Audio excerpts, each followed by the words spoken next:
সকল প্রশংসার মালিকানা কার? এ বিশাল আকাশ কার? জমিন কার? আমরা কার? আইন চলবে কার? প্রশংসা করবেন কার? সে আল্লাহর জন্য সকলে পড়েন আলহামদুলিল্লাহ। রব্বানা লাকাল হামদ হামদান কাসীরান তয়্যিবান মুবারাকান ফীহি। প্রশংসা করলাম কার? লাভ হয়েছে কার? আলহামদুলিল্লাহ। এ মাহফিল আপনারা গত 3 দিন যাবৎ শুনেছেন। বৃহস্পতি, জুমআবার ও শনিবার আজকে সর্বশেষ মাহফিল। এ মাহফিলে সদরে জলসা হিসাবে যিনি আছেন, শুধু বাংলাদেশ নয়, উপমহাদেশের শ্রেষ্ঠ একজন আলেম, আমাদের ওস্তাদ, আমাদের ভালোবাসার মানুষ, যিনি আন্দরকিল্লা শাহী জামে মসজিদের সম্মানিত খতিবের দায়িত্ব পালন করছেন দীর্ঘ সময় ধরে। আওলাদে রাসূল সাল্লাল্লাহু আলাইহি ওয়াসাল্লাম হযরতুল আল্লামা আলহাজ মাওলানা সৈয়দ মোহাম্মদ আনোয়ার হোসেন তাহের জাবেরি আল মাদানী হাফিজাহুল্লাহ। এই পরিবারের প্রতি আমাদের ভালোবাসা কম না বেশি? শুধুমাত্র হকের কারণে। যারা হককে লালন করে তাদের সাথে আমাদের কলিজার ভালোবাসা আছে না নাই? এ আওলাদে রাসূল তিনি যেই মসজিদে খুতবা দেন, এই মসজিদ প্রতিষ্ঠিত হয়েছে 1666 খ্রিস্টাব্দে। তা আমি ওইটা বলবো না, এই পরিবারের সাথে আমার একটা কলিজার সম্পর্ক আছে। যতগুলা কারণ, তার ভিতরে প্রথম কারণ হলো এটি কোনো তথাকথিত দরবার নয়। এটি এমন একটি জায়গা যেই জায়গা থেকে ইসলামী আন্দোলনের ডাক দেওয়া হয়। আল্লাহর জমিনে আল্লাহর কোরআনের বিধান কায়েম করার তালিম দেওয়া হয়। কথা ঠিক কিনা? তো যাই হোক, এই দরবারে রয়েছেন এক জাত যোগ্য বিজ্ঞ দায়ী ইলাল্লাহ। তারা দায়ীর কাজ করে যাচ্ছেন। আমাদের মাহবুব জাবেরি ভাই, তিনিও এই কাজ করছেন সারা বাংলাদেশে। এখন কথা বলেন, বাকি সকলেই কথা বলেন, সেজন্য আমি ভূমিকায় আর কোনো কথা বলতে চাই না। আমরা সরাসরি আলোচনায় চলে যাব ইনশাআল্লাহ। যাওয়ার আগে দোয়া করছি, আল্লাহ এই দরবারকে আপনি কবুল করেন। আওলাদে রাসূলের পরিবারকে আপনি হেফাজতে রাখেন, তাদের ইজ্জত সম্মানকে আপনি বুলন্দ করে দেন। আয় আল্লাহ, তাদের এই খেদমতকে আপনি কবুল করেন। আজকের এই কোরআনের মাহফিল, আপনাদেরকে একটা সুখবর দিয়ে আমি আলোচনায় যেতে চাই। আপনাদের জন্য রাস্তায় যিনি আছেন, একটু আগে আমি নিজে কথা বলেছি, আমাদের অত্যন্ত প্রিয় মুফতি আমির হামজা, তিনি কাছাকাছি আছেন। ইনশাআল্লাহ আপনাদের সামনে হাজির হবেন। তিনি আমাকে বলেছেন, মোল্লা ভাই আপনি জানেন আমি অসুস্থ, আমাকে চাপ দিয়েন না, যদ্দূর বলা যায়। আমি বলছি আপনি আসেন। তো তিনি অন্ধা হয়ে আছেন। আমরা দোয়া করছি আল্লাহ যেন তাকে সময় মতো হেফাজতে পৌঁছে দেন। এখন আপনারা খুশি না বেজার? আচ্ছা, আসেন আলোচনায় চলে যাই। আমি কোরআন আপনাদের সামনে নিয়ে বসেছি। আচ্ছা বলেন তো, কোরআন কার কিতাব? কোরআন মানলে লাভ আছে না নাই? কোরআন কি নাজিল হয়েছে শুধু তাবিজ তুমারের জন্য, না মানুষের জীবন চালাবার জন্য? আল্লাহ রাব্বুল আলামিন কোরআনুল কারীমে বলেছেন, তাহা মা আনজালনা আলাইকাল কোরআনা লিতাশকা। হাবিব, আপনার উপরে আমি কিতাব নাযিল করে দিয়েছি, আপনি ক্লেশে পড়ে যাবেন, কোরআনের কারণে আপনি ক্লেশে পড়ে যাবেন। আপনি ক্ষতিগ্রস্ত হবেন, আপনি ডিপ্রেশনে পড়ে যাবেন, অভাবগ্রস্ত হবেন। এই জন্য কোরআন নাজিল করি নাই। আমি কোরআন নাজিল করেছি আপনার ভাগ্যের পরিবর্তন করার জন্য। এই আয়াতের দলিল পেশ করে ভাগ্যের পরিবর্তন জনগণের হবে না ততক্ষণ, আল্লাহর জমিনে আল্লাহর কোরআনের আইন কায়েম করা যাবে না যতক্ষণ। আমার কলেজার ভাইয়েরা, কোরআন এমন এক কিতাব,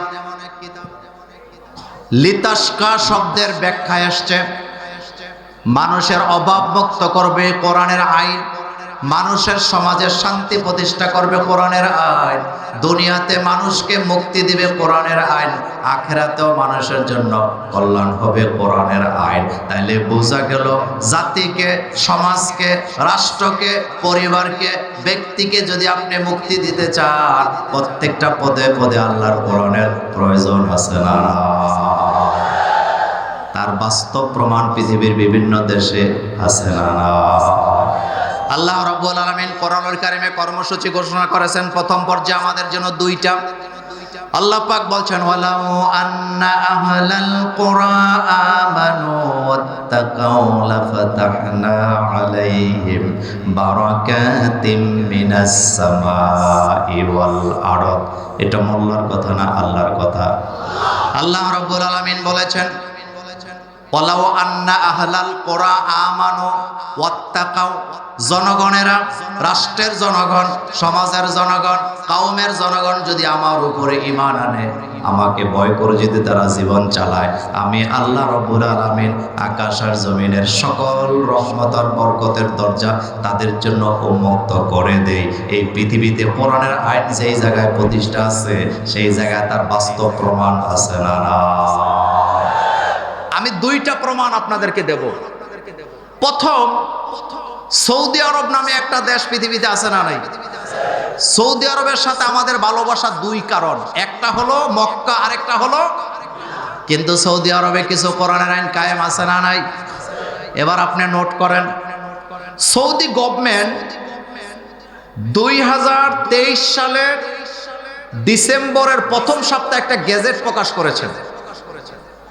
সেই গেজেটে তারা বলেছেন, ইউরোপ, আমেরিকা, এশিয়ার বিভিন্ন দেশ থেকে বিধর্মীরা সৌদি আরবে ঘুরতে গিয়ে ইসলামের শান্তি দেখে, ইসলামের শালীনতা দেখে, মুসলমানদের আচার আচরণ দেখে, মুসলিম নারীদের শালীন পোশাক আশাক দেখে, অধিকার দেখে সৌদি আরবে ঘুরতে গিয়ে জানুয়ারির 1 তারিখ থেকে নিয়ে নভেম্বরের 30 তারিখ পর্যন্ত এই 11 মাসে নিবন্ধিত কালিমা পড়ে মুসলমান হয়েছে 56,561 জন।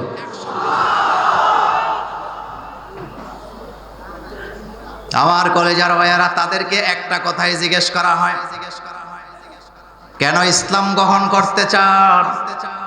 তাদের জবাব ছিল একটাই, পরিবারে শান্তি নাই, সমাজে শান্তি নাই, ব্যক্তি জীবনে আমাদের কোনো শান্তি নাই।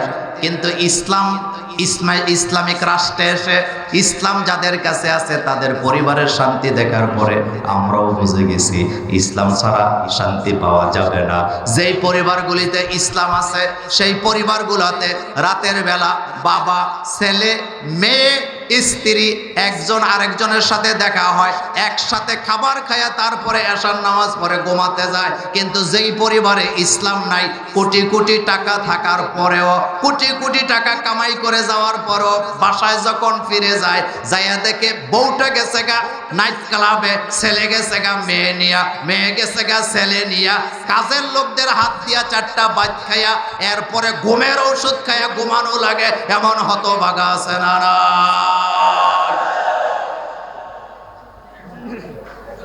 2 নম্বর প্রমাণ নেন, আফগানিস্তান নামে একটা দেশ পৃথিবীতে আছে না নাই? আফগানিস্তানে যখন মোল্লারা ক্ষমতায় আসছে, পশ্চিমা মিডিয়াগুলো সেদিন বলেছিল আফগানিস্তানে মোল্লারা কোরআনের আইন কায়েম করবে। এই আইন হলো বর্বর আইন। নাউজুবিল্লাহ বাজ্জায় কয়ে কি আইন? বর্বর আইন। এই দেশে যারা চুরি করবে তাদের হাত কাটা যাবে, এই দেশে যারা জিনা করবে তাদেরকে পাথর মেরে হত্যা করা হবে, আমি আফগানিস্তানের বিস্তারিত ব্যাপারে কথা বলবো না। যারা এতদিন বলতো মোল্লার দৌড় মসজিদ পর্যন্ত, আফগানিস্তান সাধারণ নাগরিকেরা, সাধারণ নেতারা 20 বছর চালায়া শান্তি প্রতিষ্ঠা করতে পারে নাই, কিন্তু আফগানিস্তান মোল্লারা চালাইতেছে মাত্র 2 বছর চলে। 2 বছরের ভিতরে আফগানিস্তানের অর্থনীতি সারা পৃথিবীর র্যাঙ্কিংয়ে 3 নম্বরে চলে গেছে। কয় নাম্বার? কয় নাম্বার? এখন আপনাদের কাছে আমার প্রশ্ন, আফগানিস্তানের অর্থনীতি যদি 1.5 বছরে 2 বছরে 3 নম্বরে যেতে পারে, আমার বাংলাদেশেও যদি কোরআনের আইন কায়েম হয়, আমার দেশটা 1 নম্বরে যাওয়ার সুযোগ আছে না? আফগানিস্তানের যে জমিনে আগে চাষ হইতো আফিমের, এখন চাষ হয় ডালিমের। জমিনে বরকত কে দিয়েছেন? জমিনে বরকত কে দিয়েছেন? আফগানিস্তানে আগে যে সমস্ত চোরেরা সুইস ব্যাংকে নিয়ে টাকা জমা দিতেন, যেদিন থেকে মোল্লারা ক্ষমতায় আছে 1 টাকাও আর সুইস ব্যাংকে যায় না। আমার বাংলাদেশের কোটি কোটি টাকা সুইস ব্যাংকে আছে না? আফগানিস্তানের জমিন এত উর্বর হয়ে গেছে, মাত্র 2 বছরে তারা খাদ্যে স্বয়ং সম্পূর্ণ। বাংলাদেশের একটা চ্যানেলের নাম এটিএন বাংলা। চ্যানেলের নাম কি? এটিএন বাংলা। সারা জীবন তালেবানদের বিরুদ্ধে প্রচার করছে। কয়দিন আগে দেখলাম তারা এখন তালেবানদের পক্ষে কথা বলতেছে। এখন বলতেছে আফগানিস্তানে কোরআনের আইন কায়েম হওয়ার কারণে চুরি বন্ধ হয়েছে, দুর্নীতি বন্ধ হয়েছে। আমেরিকা এই দেশটাকে 20 বছর শাসন করে, যেই টানেল উদ্বোধন করতে পারে নাই, মোল্লারা মাত্র 1.5 বছরে এত বড় টানেল উদ্বোধন করেছে। এটার দ্বারা বোঝা যায় মোল্লাদের হাতে দেশ যাবে না যতক্ষণ 1 নাম্বার অর্থনীতি পাওয়া যাবে না ততক্ষণ। কথা ঠিক কিনা? সুতরাং বাংলাদেশ মোল্লাদের হাতে ক্ষমতা যাক, আমরা কি চাই? কারা কারা চাও 2 হাত তুলে আমার আল্লাহকে দেখায় দাও।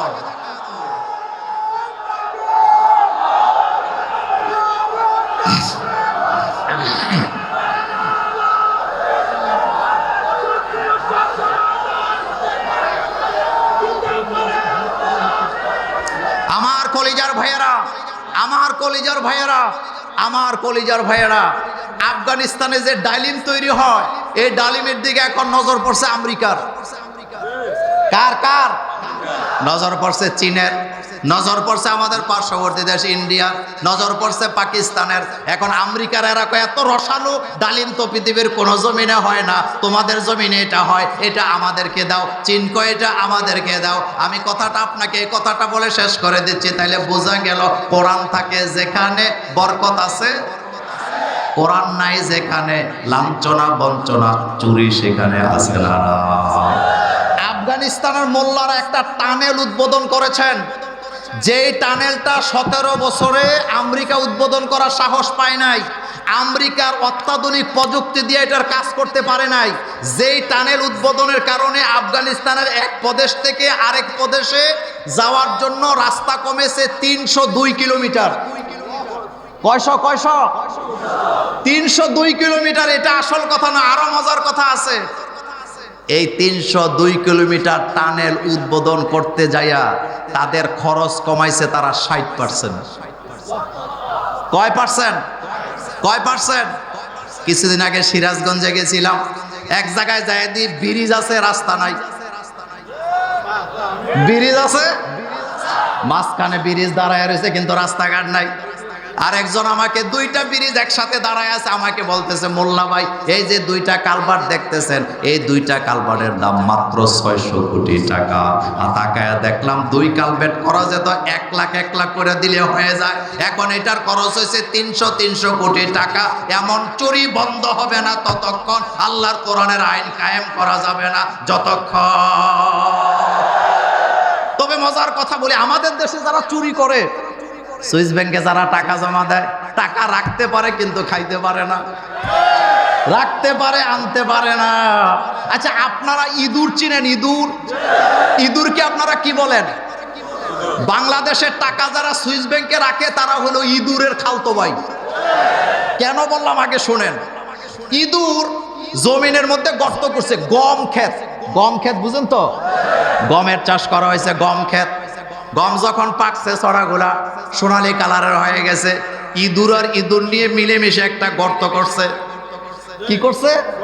গর্ত করে এখন সকালে বিকালে একটা একটা করে সরা কাইটা কাইটা নিয়ে গর্তের ভিতরে জমায়।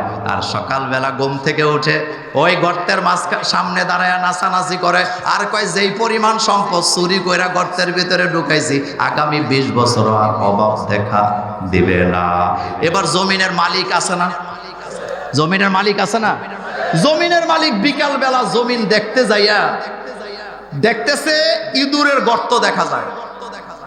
এবার মোবাইল হাতে নিয়ে ছেলেরে ফোন দিয়েছে, বালতি লই আয়। কি লেগা বালতি নিয়ে আয়।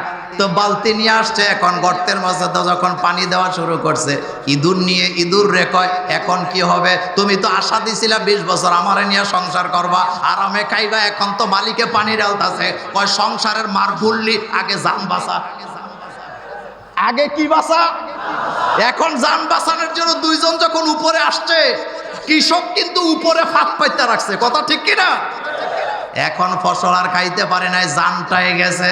আমার দেশের জনগণের টাকা যারা চুরি করে খবর নিয়ে দেখো, সিঙ্গাপুরে মারা যায়, মাউন্ট এলিজাবেথ হসপিটালে মারা যায়। আমার সম্পদগুলা ভোগ করতে পারে না এমন চোর আছে না?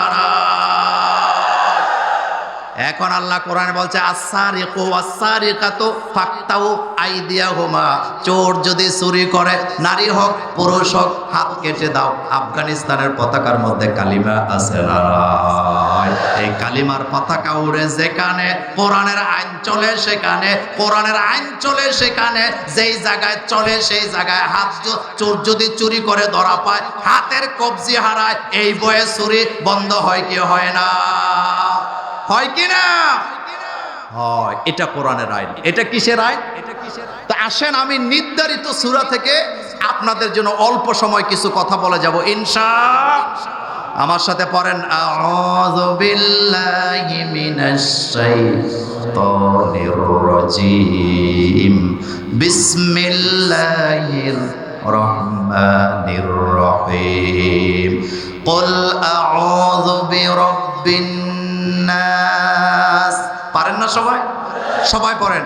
কুল আউযু বিরাব্বিন নাস, মালিকিন নাস, ইলাহিন নাস, মিন শাররিল ওয়াসওয়াসিল খান্নাস, আল্লাযী ইউওয়াসওয়িসু ফি সুদুরিন নাস, মিনাল জিন্নাতি ওয়ান নাস।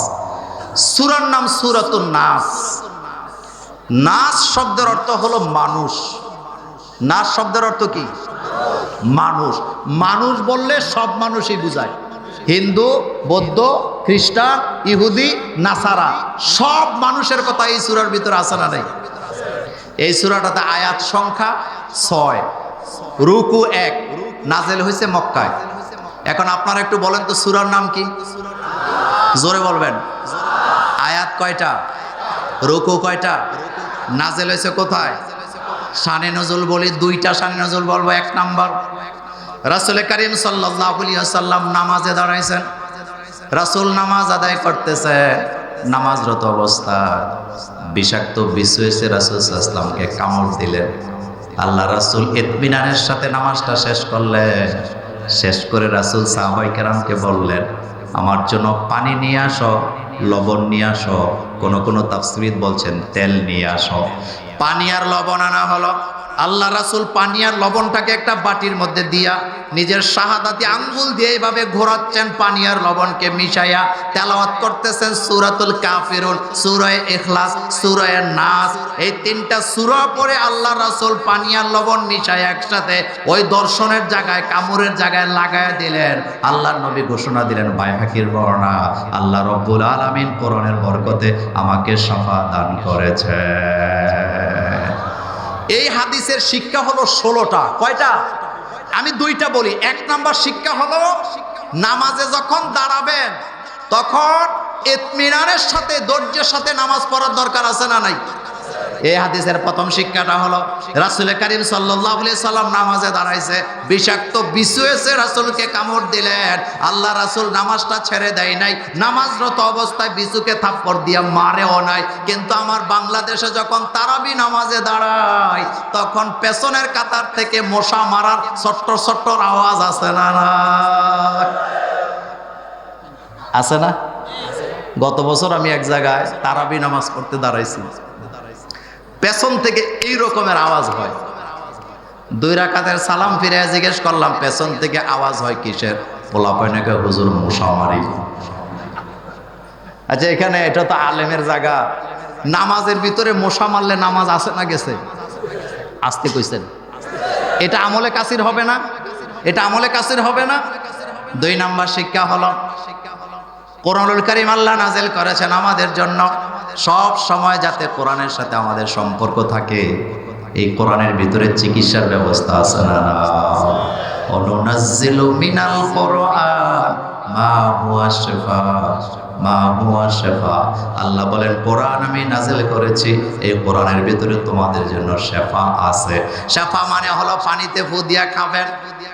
ছাত্র জীবনের কথা বলি, ইমামতি করতাম, আমার মুসল্লিদের মধ্যে পুলিশের লোক ছিল বেশি। এখন এক পুলিশ অফিসার রাতের 3টা বাজে 1 গ্লাস পানি নিয়ে আমার কাছে আইসা কয় হুজুর পানিটা পড়ায় দেন। আমি বললাম এত রাত্রে আমার কাছে আসার দরকার কি?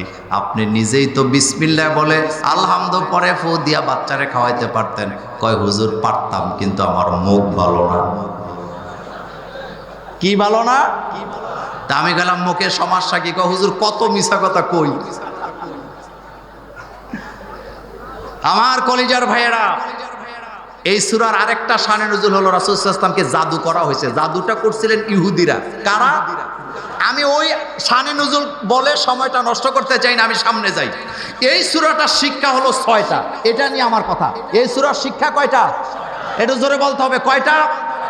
এই সূরাতে শিক্ষা হলো 6টা। প্রথম 3 আয়াতে 3টা, পরের 3 আয়াতে 3টা।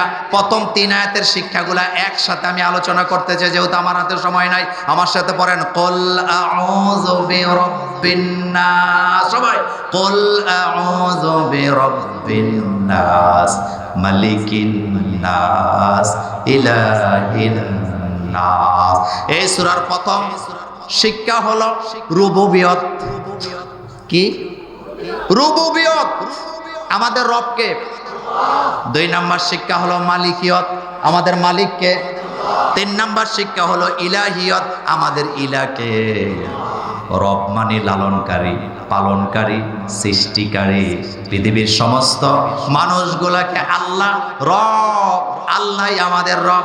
আমরা যখন রূহের জগতে ছিলাম তখনও স্বীকার করেছি আল্লাহ আপনি আমাদের রব। আবার যখন কবরে যাব রবের ব্যাপারে প্রশ্ন করা হবে, মার রব্বুকা। এজন্য আল্লাহ সূরাতুন নাসের প্রথমে আসে রুবুবিয়ত আমাদেরকে শিক্ষা দিচ্ছেন, কুল আউযু বিরাব্বিন নাস। এই পৃথিবীর মানুষের রব মানুষ হতে পারে না, পীর হতে পারে না, গভর্নমেন্ট হতে পারে না, সরকার হতে পারে না। মানুষের রবের নাম কি? এখন আসেন আপনাদেরকে আমার প্রশ্ন, ফেরাউনের সাথে মূসা আলাইহিস সালাম যে দ্বন্দ্বটা হয়েছিল, এটা কি জায়গা জমি নিয়া না রুবুবিয়ত নিয়া? আসতে কইছেন কি নিয়া? আজও পৃথিবীতে তাগুতের সাথে আমাদের রুবুবিয়ত নিয়ে দ্বন্দ্ব আছে না নাই?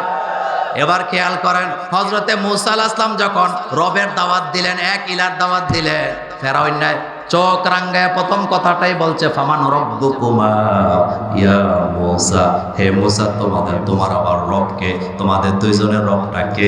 মূসা আলাইহিস সালাম জবাব দিলেন, রব্বুনাল্লাযী আতা কুল্লা শাইইন খালকাহু সুম্মা হাদা। আমাদের রব তিনি, যিনি আমাদেরকে সৃষ্টি করেছেন, চলার জন্য হেদায়েত দিয়েছেন। এই হেদায়েতের অর্থ হলো একটা মানুষের অর্থনীতি, সমাজনীতি, শিক্ষানীতি কিভাবে চলবে, এই কথাটা আমার আল্লাহর ওহীর ভিতরে আছে না নাই? চিল্লায় বলেন আছে না নাই?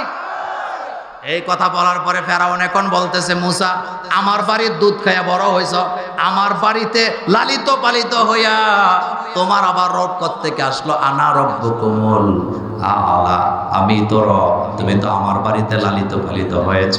এবার মুসা আলাইহিস সালাম কি সুন্দর করে জবাব দিলেন, আমার রব তিনি যিনি আমাকে সৃষ্টি করেছেন, আমার প্রয়োজন মিটিয়েছেন, আমাকে হেদায়েত দান করেছেন, আর হেদায়েতের কিতাব আমাদের সামনে আছে। রবকে লালন পালন করেন কে? সকালবেলা নাস্তা খাওয়াইছে কে? দুপুরে ভাত খাওয়াইছেন কে? রাতেরটা খাওয়াইছে কে? তাইলে রব আমাদেরকে প্রশংসা যদি করতে হয়, আইন যদি মানতে হয়, মানুষেরা সেই রূপের আইনে মানা লাগবে, তাগুতের আইন মানার কোনো সুযোগ না। কারণ খাওয়ায় যিনি, সৃষ্টি করেছেন তিনি, সৃষ্টি করেছেন যিনি, বিধান দিছেন তিনি, তাহলে তার বিধানের উপরে আমাদেরকে প্রতিষ্ঠিত হওয়ার দরকার আছে না? না। মুসা আলাইহিস সালামের রব ছিলেন কে? আমাদের রব কে? আল্লাহ রাব্বুল আলামিন এই ব্যাপারে দেখছেন কি বলতেছেন। আল্লাহ পাক বলছেন, ইয আওহাইনা ইলা উম্মিকা মা ইউহা। ও মুসা, ফেরাউনের লোকেরা যখন তোমাকে গ্রাও করেছিল হত্যা করার জন্য, সেই সময় আমি তোমার মায়ের কাছে ওহী নাযিল করলাম। ইয আওহাইনা ইলা উম্মিকা মা ইউহা। ও মুসা, তোমার মায়ের কাছে আমি ওহী নাযিল করলাম। আপনারা বলবেন মোল্লা ভাই, ওহী তো নাযিল হয় নবীদের কাছে, কিন্তু এখানে তো আল্লাহ বলতেছে আমি ওহী নাযিল করেছি মুসা আলাইহিস সালামের মায়ের কাছে। কার কাছে ওহী আসছে? কারণ মুসা আলাইহিস সালাম এখনো ছোট বাচ্চা মানুষ, এই জন্য আল্লাহ বলছে ইয আওহাইনা ইলা উম্মিকা মা ইউহা। হে মুসা, তোমার মায়ের হৃদয়ে আমি ওহী নাযিল করলাম। তাফসীরগুলোতে আসছে, তাফসীরে তাবারিতে আসছেন, তাফসীর ইবনে কাসির বনেতা বলেন এই ওহীটা ছিল এলহাম, ডাইরেক্ট ফেরেশতারা ওহী নিয়ে আসে নাই, তবে এলহাম হলেও এটা এত শক্তিশালী ছিল, এত শক্তিশালী ছিল, আমি মুসার মাকে গ্যারান্টি দিছি এই মুহূর্তে তোমার বাচ্চাটাকে সিন্ধুকের ভিতরে ঢুকাইয়া নদীতে ডিল মেরে ফেলে দাও, আমি রব আছি তাকে বাঁচায় রাখার জন্য, তোমার সন্তানকে আমি অচিরেই তোমার কাছে ফেরাইয়া দেব। সুবহানাল্লাহ। বাঁচায় কে? মারে কে? মৃত্যুর ফয়সালা জমিনে হয় না উপরে হয়। এই জন্য আল্লাহ আপনাকে আমাকে শিখাচ্ছেন, কুল আউযু বিরাব্বিন নাস। হে নবী, আপনি আশ্রয় চান বিরব্বিন নাস, যিনি মানুষের রব। তাহলে প্রথম কথাটা সংক্ষেপে বলে দিলাম, এক বাক্যে বলেন আমাদের রব কে? কবরে যাওয়ার পরে প্রথম প্রশ্নটাই হবে রুবুবিয়তের ব্যাপারে, আর সূরা নাসের প্রথম আয়াতটাই হলো রবের পরিচয়ের ব্যাপারে। মানুষের রব বলতে কেউ নাই, কিচ্ছু নাই, একমাত্র আল্লাহ ছাড়া। আল্লাহই আমার রব, আল্লাহই আমার রব, আল্লাহই আমার রব। 2 নম্বর আয়াতে আল্লাহ পাক বলছেন মালিকিন নাস, মানুষের মালিক কে? কথা আসতে কইছেন। এখন আমি আপনাদের কাছে প্রশ্ন করি, আপনারা ছাগল গরু লালন পালন করেন কি করেন না? আপনি আপনার ছাগলটাকে রাস্তায় ছেড়ে দিয়েছেন, আপনার গাভীটাকে আপনার রাস্তায় ছেড়ে দিয়েছেন, কোন মানুষ যদি আপনার ছাগলটা অথবা গাভীটাকে বিনা প্রয়োজনে মারতে চায়, গুতা দেয়, দৌড়ানি দেয়, আপনি প্রতিবাদ করবেন কি করবেন না? আসতে কইছে, প্রতিবাদ করবেন কিনা? এখন বলেন মানুষের রবকে। এই মানুষের উপরে যদি মানুষ অত্যাচার করে আল্লাহ বোধহয় ছেড়ে দেবে। আরো জোরে বলেন, ছেড়ে দিবে নাকি? আপনি চিন্তা করেন না, অপেক্ষা করতে থাকেন। 5টা অপরাধের শাস্তি আল্লাহ দুনিয়াতে না দিয়া মানুষকে মৃত্যু দেয় না, লাঞ্ছিত অপমানিত করে মৃত্যু দেয়। তার ভিতরে একটা হলো যারা রক্তের সম্পর্কের সাথে বেঈমানি করে, আল্লাহ দুনিয়াতে তাদেরকে শাস্তি দিয়া মৃত্যু দেয়। আর 2 নাম্বার হলো ক্ষমতায় যাওয়ার পরে বিনা কারণে জনগণের উপরে যারা অত্যাচার করে তাদের জন্য আল্লাহর আযাব আর গজব দুনিয়াতে বরাদ্দ করা আছে না নাই? চিল্লায় বলো আছে না নাই? আলেম ওলামার বিরুদ্ধে যারা মিথ্যা সাক্ষী দিয়েছে, কলম লিখেছে, আমি কোরআন সামনে নিয়ে বলে যাই, দুনিয়া থেকে লাঞ্ছিত অপমানিত হয়ে মৃত্যুবরণ করা লাগবে, ইজ্জত নিয়ে কবরে যেতে পারবে না, পারবে না, পারবে না, পারবে না, পারবে না।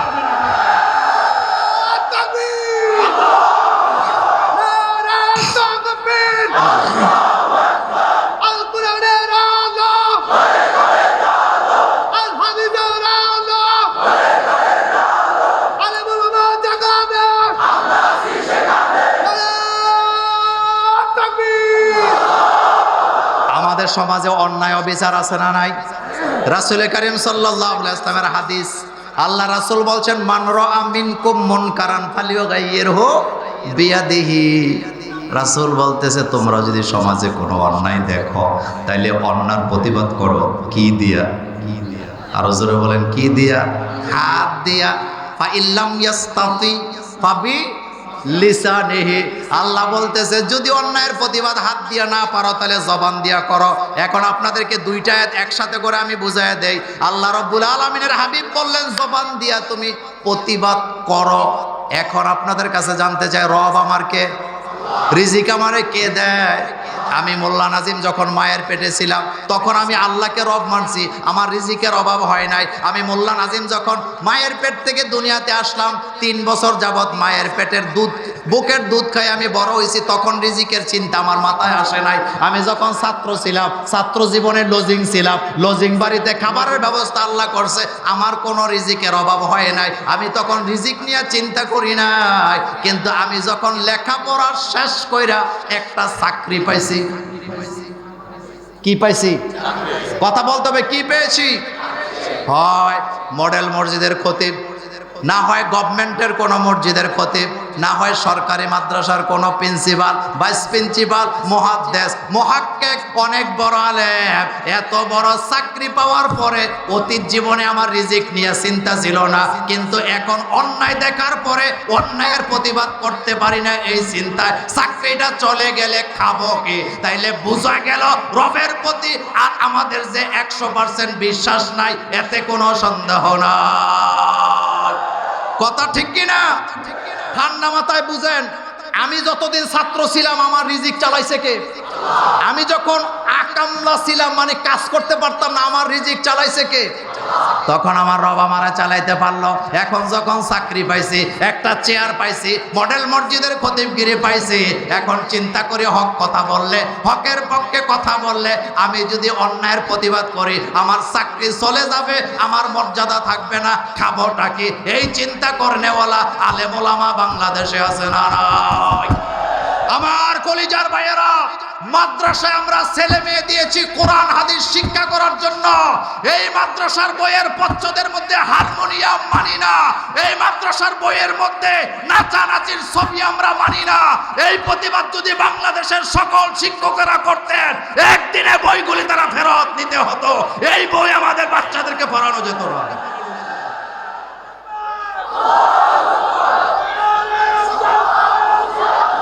আমার ভাইয়েরা, আপনাদের কাছে আমার প্রশ্ন, আপনাদের কাছে আমার প্রশ্ন, আমাদের ছেলে মেয়েকে আমরা মাদ্রাসায় দিছি হারমোনিয়াম বাজানোর লেগে? কথা জোরে বলবেন, হারমোনিয়াম বাজানোর জন্য? আমরা আমাদের ছেলে মেয়েগুলিকে মাদ্রাসায় দিয়েছি ঘোমটা ছাড়া, ফিতা মাথায় বাঁধা মেয়েরা নাচানাচি করার জন্য? তাহলে এখন জাতিকে জানতে হবে মাদ্রাসার পচ্ছদে যারা হারমোনিয়ামের ছবি দিয়েছেন, উলঙ্গ মেয়েদের ছবি দিয়েছেন, তারা যে গাঁজা খাইছে বই ছাপাবার আগে আপনাদের সন্দেহ আছে, আমি মোল্লা নাজিমের কোনো সন্দেহ নেই। মিয়া সাহেব, আপনি কয়জনে প্রতিবাদ করছে বলেন তো? সাতক্ষীরা অঞ্চলের ইসলাম ধর্ম বইয়ের ভিতরে দুর্গার ছবি। কার ছবি? টিউনু সাহেব এখন নোটিশ করছে তাড়াতাড়ি বই ফেরত দাও। শিক্ষকদেরকে আগেই জানায় দিয়েছে খবরদার, এই ব্যাপারে কোনো কথা বললে চাকরি থাকবে না। আমাদের প্রত্যেকটা মাদ্রাসা, যত হাজার মাদ্রাসা আছে সবগুলা মাদ্রাসার ভিতরে বই পাঠানো হয়েছে হারমোনিয়ামের ছবি দিয়া, হারমোনিয়াম বাজাইতেছে পোলা পাইনে। আমরা প্রতিবাদ করেছি হারমোনিয়াম বাজাবার জন্য মাদ্রাসায় বাচ্চা দিই নাই, মাদ্রাসায় দিয়েছি আমরা কোরআন হাদিস শিক্ষা করার জন্য। তারা বোঝায় সংস্কৃতি, সংস্কৃতি শব্দের অর্থ তারা বুঝে না। সংস্কৃতি শব্দের আসল অর্থ হলো শালীনতা। আমার দেশে সাংস্কৃতিক কর্মী তাদেরকে বলা হয় সাংস্কৃতিক কর্মী। তারা হাফ প্যান্ট পরা সিনেমা বানায় যারা, সাংস্কৃতিক কর্মী তারা নাচানাচি ছেলে মেয়েরা একসাথে হইয়া করে যারা, অথচ সাংস্কৃতিক কর্মী হবে তারা শালীন পোশাক পরে যারা। কথা বলেন ঠিক কিনা? এখন আবার বানাইছে শরীফ থেকে শরীফা।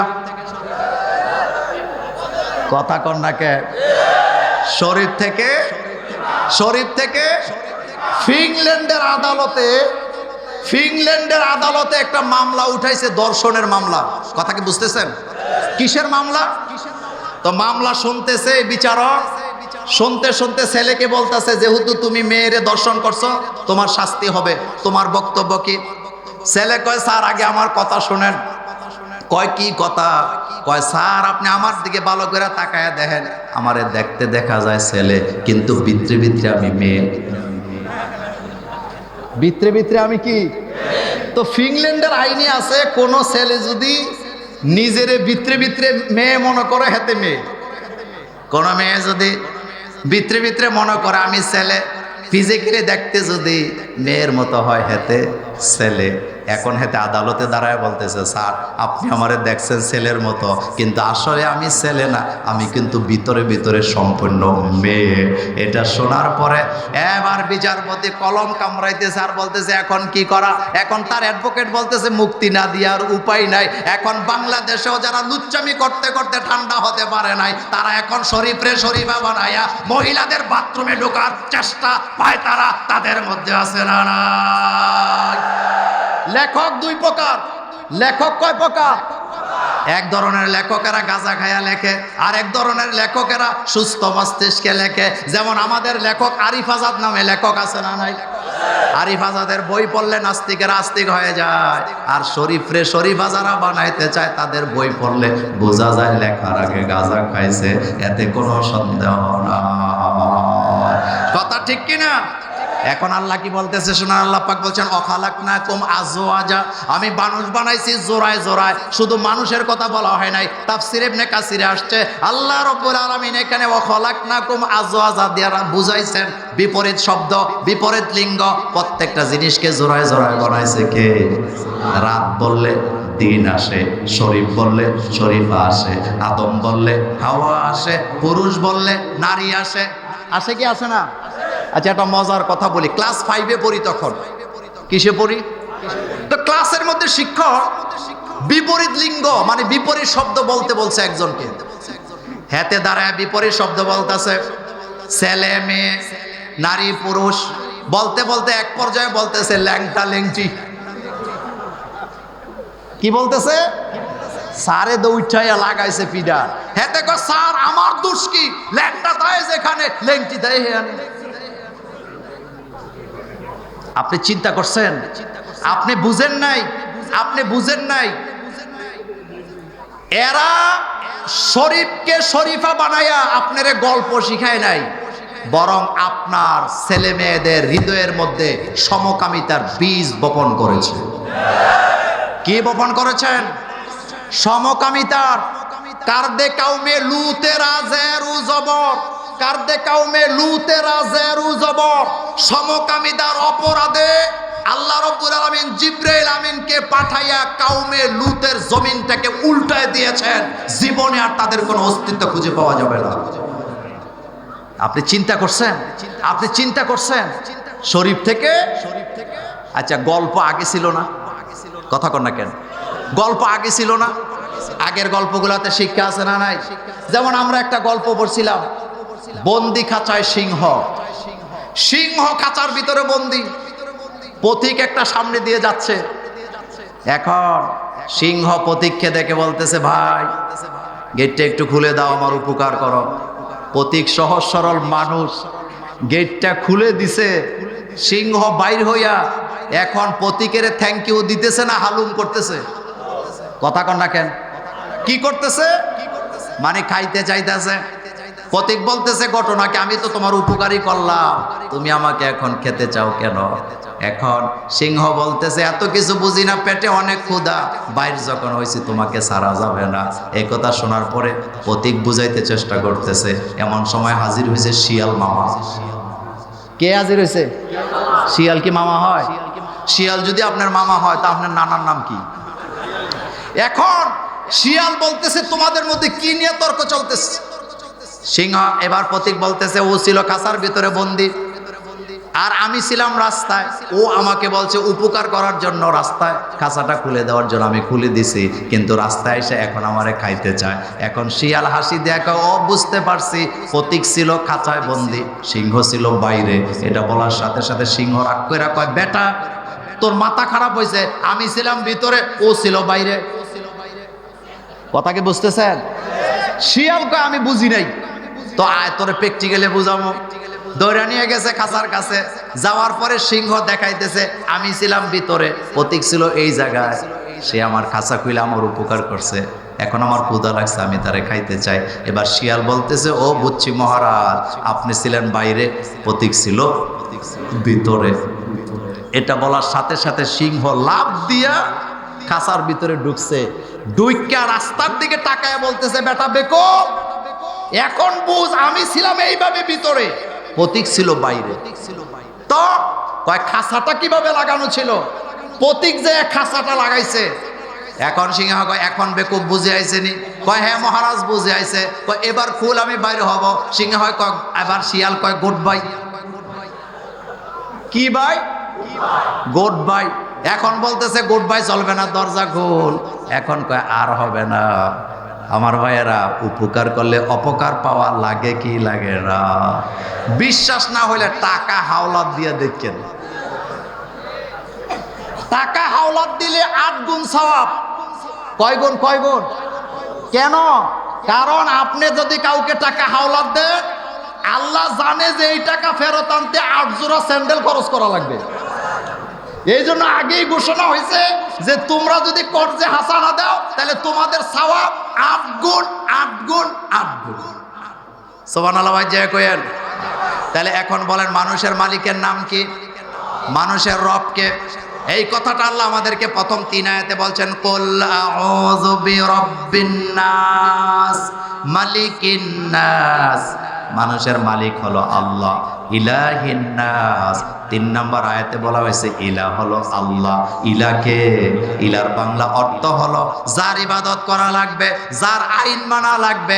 এখন মসজিদের ভিতরে আমরা ইবাদত করি কার? এত আস্তে বললে হবে না কার? কিন্তু মসজিদ থেকে যখন বাইরে হয়, এখন আল্লাহর আইনের বিদ্যা আঙ্গুল দেখায় এমন হাজার হাজার মুসল্লি আছে না নাই? আল্লাহর আইন হলো সুদ বন্ধ, ব্যবসা চলবে।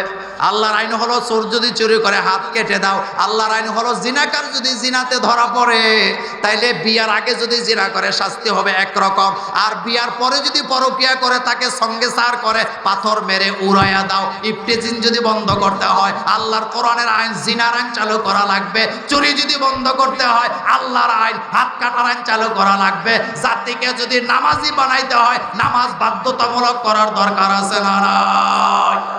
আল্লাহ কোরআনে বলছেন আল্লাযীনা ইম্মাক্কান্নাহুম ফিল আরদ আকামুস সালাত ওয়া আতাউজ যাকাত। এই কথা মোল্লার না আল্লাহ। আল্লাহ বলছেন আমার মুমিন বান্দারা যখন ক্ষমতায় যায়, কোথায় যায়? কর্মসূচি 4টা। জোরে বলেন কয়টা? তার ভিতরে প্রথমটাই হলো নামাজ কায়েম করে। কি কায়েম করে? নামাজ। নামাজ বাধ্যতামূলক। নামাজ বাধ্যতামূলক হবে না যতক্ষণ এই জাতিকে সঠিক পথে আনা যাবে না। ইন্নাস সালাতা তানহা, ইন্নাস সালাতা তানহা আনিল ফাহশাই ওয়াল মুনকার। আল্লাহ বলছেন নামাজই পারে তোমাদেরকে ফাহেশা থেকে বাঁচায় দিতে। আমাদের সমাজে ফাহেশা আছে না নাই? কথা আসতে বলেন কেন, আছে না নাই? আল্লাহ কোরআনে বলছে লা তাকরাবুজ জিনা, লা তাকরাবুজ জিনা। আল্লাহ কোরআনে বলছেন লা তাকরাবুজ জিনা, জিনার কাছেও যাওয়া যাবে না। আল্লাহ কিন্তু এই কথা বলে নাই যে তোমরা জিনা করো না। আল্লাহ বলেছেন জিনার কাছেও যাওয়া যাবে না। আর এখন আমাদের প্রত্যেকের হাতে হাতে জিনার বাক্স আছে না নাই? এই যে আমার হাতে এটা কি? আমার হাতে এটা কি? এই মোবাইলটা আমি যদি ইচ্ছা করি এটা দিয়ে সারাদিন আমি কোরআন হাদিসের চর্চা করতে পারবো। আবার আমি যদি ইচ্ছা করি এটা দিয়ে আমি জিনা বিভিন্ন ধরনের ভিডিও দেখতে পারবো। কথা ঠিক বলি নাই? কথা ঠিক বলি নাই? যেমন আমরা হুজুরেরা যে হাদিস তাহকিক করি, আগের দিনে কিতাব ঘাটাঘাটি করে তারপরে বাইর করে এরপরে দেখতাম হাদিসের সনদের অবস্থা কি। কিন্তু বর্তমানে হাদিস বোঝার জন্য আপনাকে হাজার হাজার কিতাব ঘাটতে হবে না সনদ দেখার জন্য। হাদিস লেগে তাখরিজ দিলে এখানে সনদ সহ আমাদের কাছে আসে কি আসে না? ও কলিজার যুবকেরা, এই মোবাইলটাকে আজকে পরিষ্কার করো। এই মোবাইলের কারণে হাসরের ময়দানে হাজার হাজার যুবকেরা জাহান্নামে যাওয়ার সম্ভাবনা আছে না না? এই মোবাইল জান্নাতে যাওয়ার কারণ হতে পারে। এই মোবাইলের এত ওজন কিয়ামতে হবে পাপের কারণে। এই মোবাইলের কারণে জাহান্নামেও যাওয়া লাগতে পারে। সেজন্য এই মোবাইলটা পরিষ্কার করতে রাজি আছো? যুবকদের কাছে জানতে চাই, রাজি আছো ভাইয়েরা? এই মোবাইলে জিনার কোনো চিহ্ন রাখবো না, এমন কোনো সফটওয়্যার আমি ব্যবহার করব না যেই সফটওয়্যারের কারণে আমার কাছে জিনা এসে বেশে উঠে আমাকে জিনা দেখতে বাধ্য করে। এমন কোনো লোকের সাথে বন্ধুত্ব রাখবো না যে আমাকে জিনার জন্য প্রমোট করে। আমার কলিজার ভাইরা বলতেছিলাম, তাহলে আমাদের ইলাকে, ইলা শব্দের অর্থ হলো আইনদাতা, বিধানদাতা। আইনদাতাকে, বিধানদাতাকে। যদি কল্যাণ চান, যদি মুক্তি চান, আল্লাহর আইনের বিকল্প কিচ্ছু নাই। সুতরাং আজকের মাহফিল থেকে সর্বশেষ একটা আওয়াজ হবে বাংলাদেশের জমিনে। আজকের এই হায়দারগঞ্জের মাটি থেকে আওয়াজ হবে বাংলাদেশের জমিনে যতক্ষণ আল্লাহর কোরআনের আইন কায়েম হবে না, আমাদের মিশন, আমাদের দাওয়াতের কাজ, আমাদের আন্দোলন, আমাদের বিপ্লব থেমে যাবে না। এতে করে কয়েক লক্ষ যদি শহীদ হওয়া লাগে, শহীদ হতে রাজি আছি। এরপরও সোনার বাংলায় আল্লাহর কোরআনের আইন কায়েম হোক, আমরা কি চাই? দুই হাত উঁচু করে আমার আল্লাহকে দেখায় দাও।